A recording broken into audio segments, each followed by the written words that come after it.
After emerging from the womb, your soul enters a world of mirrors, a reality shaped by family, culture, and early programming. This is the second dimension, or what is known as the meta. 2D is the bridge between dependency and identity. It's the first dimension on the balanced line and exists within the realm of the destroyer. The 2D is still influenced by the Ahrimanic impulse, but beginning to stir with awakening. This is where the soul starts to form self-awareness, but only through the lens of others. Under the Ahrimanic impulse, the meta introduces structure with a face, parents, family roles, cultural codes, and conditioning. This is programming through proximity. The soul is shaped by inherited beliefs, norms, familial trauma, and expectations. The meta teaches conformity, protection, and survival within a matrix of inherited patterning. The archetypal character of the 2D is the child, marked by curiosity and imitation, absorbing the world through exploration and mirroring those around them. Their identity is still forming. While they begin asserting independence, they remain deeply reliant on caregivers for safety and validation. This stage introduces the first awareness of duality, right versus wrong, self versus other, ultimately setting the stage for moral and relational development. The child believes,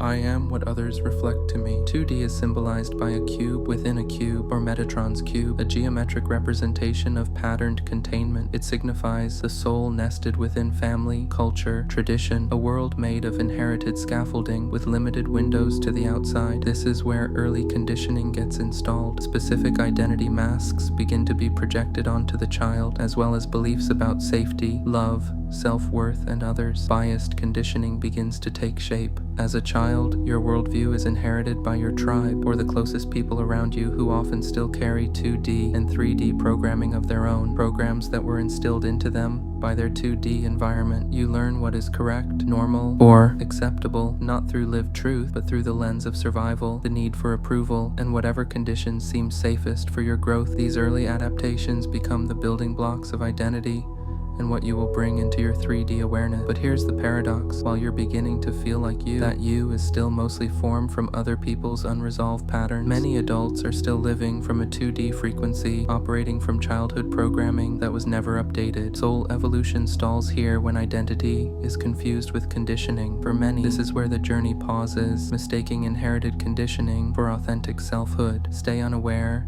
and you remain confined in familial and tribal loops. But when you awaken, the meta becomes the blueprint you learn to rewrite. Most don't realize until later that they're called to return back to the child, rewriting inherited patterns and choosing consciously this time which voices are worthy of shaping your reality. In the next reel, we'll explore the third dimension, the matrix, where the soul confronts systems and the illusion of control and autonomy.